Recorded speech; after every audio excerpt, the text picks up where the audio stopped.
sister-in-law is going to give you that confidence you require, that confidence you need, because like sister-in-law has a bunch of amazing ladies and gents, and we're here for each other, so don't feel alone. And then thirdly, I'm always ready. Right now as things stand, I was supposed to be at the gym, so I'm literally in gym wear. So after this I am going to the gym. Yeah, and then to everybody that's searching for a job, I saw that a couple of you are searching for jobs. Please make sure that you utilize LinkedIn. LinkedIn is one of my favorite social media platforms, because you actually also help yourself boost your confidence. Just look at people's profiles. What I did when I was looking for how I even funded Employment Wednesdays, it's because I was searching for employment, and I figured out there is a gap in how we move from university and have to search for jobs, and how hard it is to find a job, and how sometimes it's not that jobs are not there. We are actually unemployable. Unfortunately, I know a lot of people were biting up Zinhle for saying this, but a lot of the times we are not fully equipped. So sometimes if your institution does not equip you enough, you have to raise your hand, you have to step up. Even like a short typical story about how I actually ended up having a relationship with Tibelo. It's because I served my articles at her husband's law firm, and I was always a person who was raising their hand, and she needed a standby on radio. And my boss was like, I know you can do this. Go and do this. And our relationship actually also then started. So if you're a person that's raising their hand and a person who talks about their interest, guys, don't be ashamed to talk about your brand. If you love gym, talk about it. If you love employment issues, talk about it. If you love radio, talk about it, because when you talk about it, you never know who's listening, and you don't know who knows who. So I heard a lot of you have your own businesses. You never know, after this call I can be like, hey, so and so who has a tutoring business, I'm passionate about education, do you need anything from me? Do you need my time? I'm happy to come volunteer. Oh, I heard that you are doing this and that. I'm a labor specialist. I saw somebody actually works for Legal Wise as well. I work for Legal Wise as a senior legal counsel. Yeah, like we are here for each other. So voice out what you're doing. Don't be ashamed. Even if you're in a room full of people that you think are winners, because I had a conversation the other week with my friend where we're talking about how sometimes you enter certain rooms and you feel small because you've had that everybody else has a better qualification. Even in those rooms, you hear people talk about their PhDs. Talk about your diploma. Talk about your higher certificate. You never know what's needed in that room until you speak out, right? So let's go into the business of the day. The first thing that you need to know is, what is a goal? Before you even go into writing the goal down, you need to know what is a goal. So in simple terms, a goal is something that you want to achieve. It doesn't matter whether it's small, it's big, it's medium. So the standard procedure is there's three types of goals. There's short-term goals, medium-term goals, and there is long-term goals, right? So I like to say short-term is things that you can achieve within a year, right? And then medium-term are stuff that you can achieve within 3 years. And then long-term is stuff that you can achieve within 5 years. And sometimes we like to separate these goals from each other, but unfortunately they are all connected. It goes back to what Tibelo said earlier on when she said it's in the simple things. If you commit to saying every single day, before I touch my phone, I am going to read the Bible, do that. Because when you are faithful in that simple act that may seem like Huatuana, it's the same thing.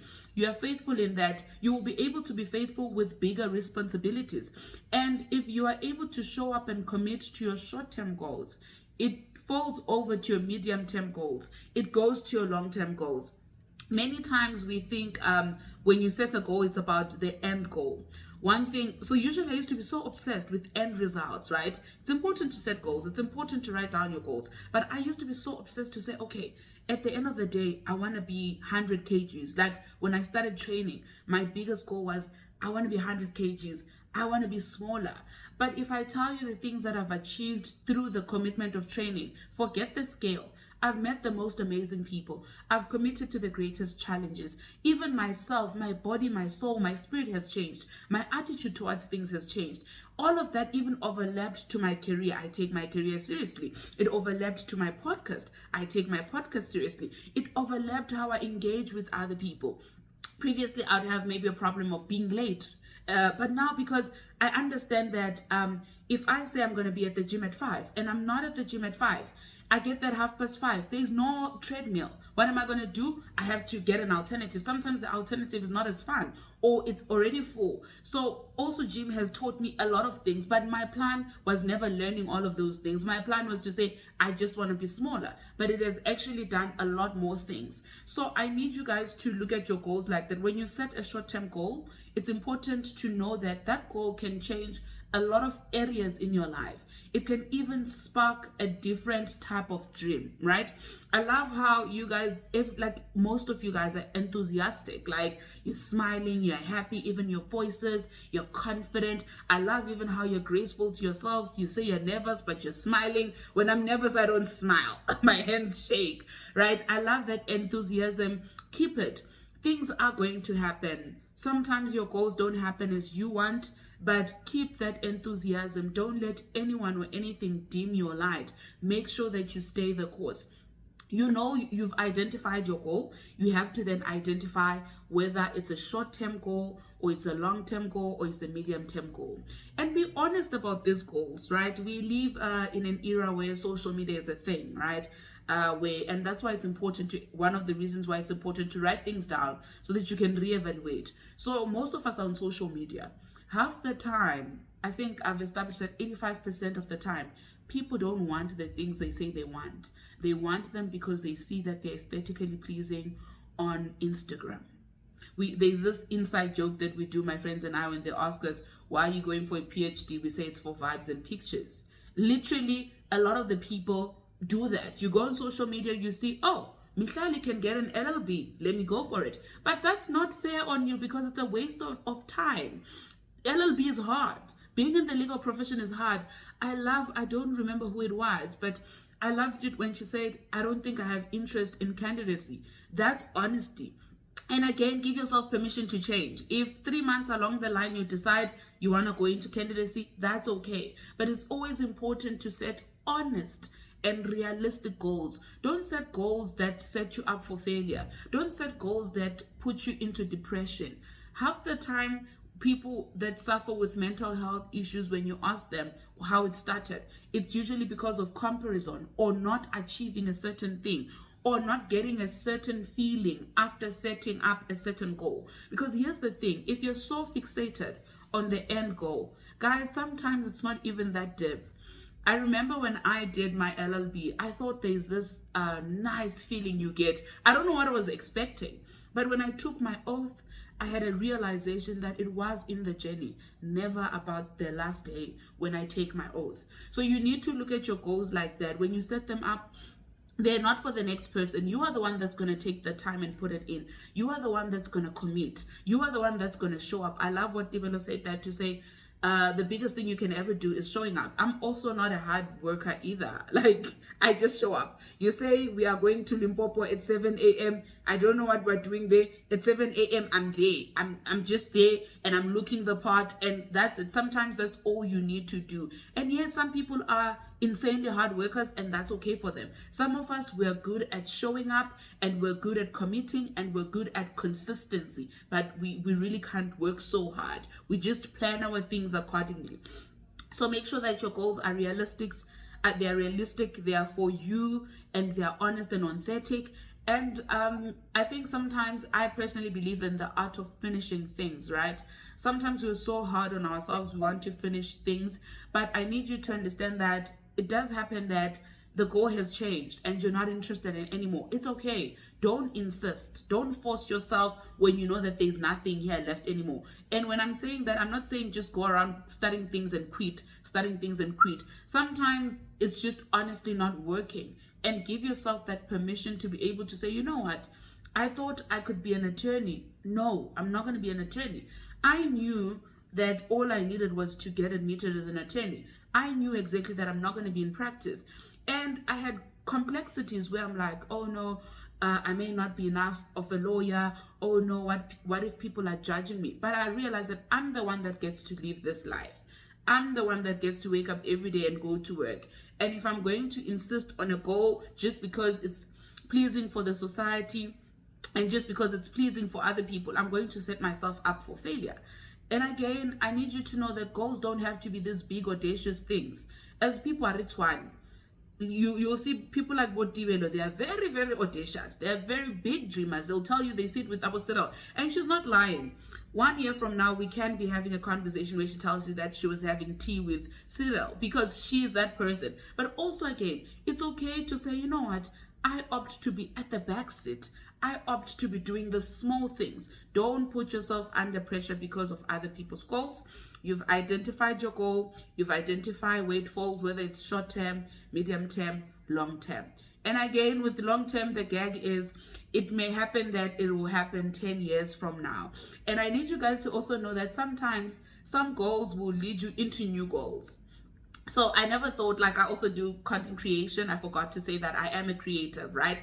I never thought in my whole existence I'd be interested in creating content surrounding working out. I never thought that. My working out was, this is for me. But eventually, as time went on, it unlocked a different type of love. It unlocked a different type of creativity. So when you set your goals up, make sure that you are open-minded. Make sure that you're receptive. Don't be so rigid to say, no, the only thing we're focusing, I just want to get my admission and get out of the way. You never know. Through the process, you'll meet your husband. Through the process, you'll start businesses. Through the process, you'll make friends. You learn new skills. You learn to do new things. 2 years ago, if you say to me, let's go hike, I'd say, are you crazy? But now I'm the one bullying all of my girlies to do anything to do with working out. So it's always important to understand that things do change along the way. Once you've identified your goals, you've done everything you need to do, make sure that you write them down. Writing things down, guys, is everything. For people like me, I don't know how many people are like me, but in my mind, my brain is always active. Even in my sleep, I'm a very light sleeper. So because my brain is always active, I'm prone to forgetting stuff. And if you check my phone, it has a lot of alarms. If you check my phone notes, there's notes from 2016, 2010. I write things down, guys. I'm just that girl. Mid-conversation, if I ever meet any of you, if you see me taking out my phone and writing things, I'm not being rude. It's because there's a lot that happens in my mind. So to make space, to declutter, to free myself, or to make myself less nervous or anxious or confused, I write a lot of things down. Right? So now that you know your goals, you have to write them down. And here's why it's important to write it down. So I did this little thing for you guys because I love you guys so much, where I abbreviated the word right. So the W in the right is for winning. When you write things down, you win, guys. You have evidence that you're a winner, right? That's W. And then for R is for record keeping. You get to actually keep record of the things that are happening in your life, things that you said you will do, things that you need to do. Also, it helps you revisit your goals. You revisit the conversation. So one of the things that I like doing as a person or as an individual, right? I have a lot of journals, guys. If you see my study table right now, there's at least about 6 journals. And I write different things in them. There's stuff concerning content creation, stuff concerning my feelings, stuff concerning my spiritual well-being, emotional well-being, career, and everything. So as I write these things down, at the end of each year, sometimes every 2 years, I go back and read them. And when I revisit these things, they make me realize how much I've grown. They make me realize, because I'm Christian, depending on whatever you believe in, they make me realize that God does answer prayers. They make me realize that actually I did the things that I said I would do, and actually I am a winner. So when you write things down, you help yourself remember, you help yourself keep record, you help yourself revise. That's a good thing. When you've written something down, you can always revise it. That's why you would see there are authors that have books that have 7 editions, 10 editions. So it shows you that they keep growing and they have the opportunity to expand on whatever it is. So in your case, it will be your goal. So if you say, I wanna, maybe the easiest thing I can use is weight loss. I wanna lose 20 kg. You write it down. Once you've written that down, every month or every third month, you go back to that. You get to say, oh no, I'm no longer focused on the scale. I want to start eating better. Oh no, I'm no longer focused on eating better. Or you add on things. Okay, now that I know how to walk or how to run, I want to eat better. Now that I know I'm eating better, I want to start lifting weights. You keep on expanding, and you actually also get to see where you're coming from. And again, you realign. Like I said earlier on, goals do change. Over time, goals will change. So when you've written it down, you see that previously I used to like coffee, but now I love a glass of wine. Or over the years, I have reduced my intake of sugar. When I started this, I would take 4 spoons of sugar, but now I'm at 1. And when you have that record, you are able to testify. You are even able to use it as a guide, as a guide, or as a way of writing your own story. You're able to say, yo guys, where I come from 121.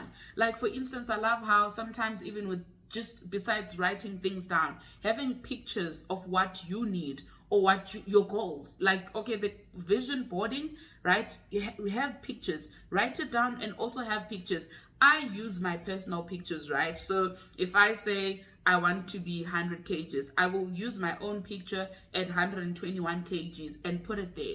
And then later on, when I've reached 100 kgs, I go back to that 121 and be like, guys, you see how I used to look? Look at me. And now people even believe in your brand. When you don't have evidence, people think you're bluffing, guys. I think that's the unfortunate part. When you don't have proof or evidence or history of where you come from, people will just say, no, you have it easy. I have people that always ask me, how are you so confident working out at the gym in front of people, taking content? I was never that confident. I was the girl that just goes to the treadmill and go back home. But I have evolved. And I also have that record. People that follow me, they have that record. They know that before I would just post myself running. People even made a shady comment, but when all you do is run. But now I lift. Now I'm ready to box, So over time, when you have a record of everything that happens in your life, you're able to see where you came from. And man, it's so beautiful. It's really so beautiful to document things. It's really so beautiful to be able to revisit things. And what I love these days, you can use a planner, love it, but also our phones, you can keep stuff for years. If you're a person that maybe you're lazy to pen it down, some of us are hybrid in that we're traditional and we're also digitally smart. So I have stuff that I've written on my phone. I have stuff that I write on my journals when I don't want to be disturbed on my phone, because when you're on your phone, there's messages coming in and stuff like that. So you end up like losing focus.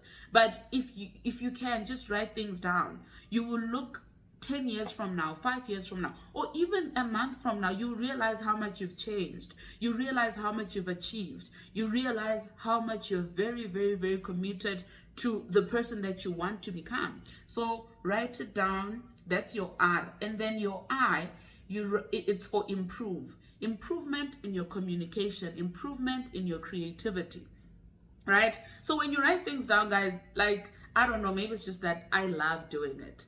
When you write things down, it's almost as if you open up a tap of creativity, because as you write things down, things keep coming.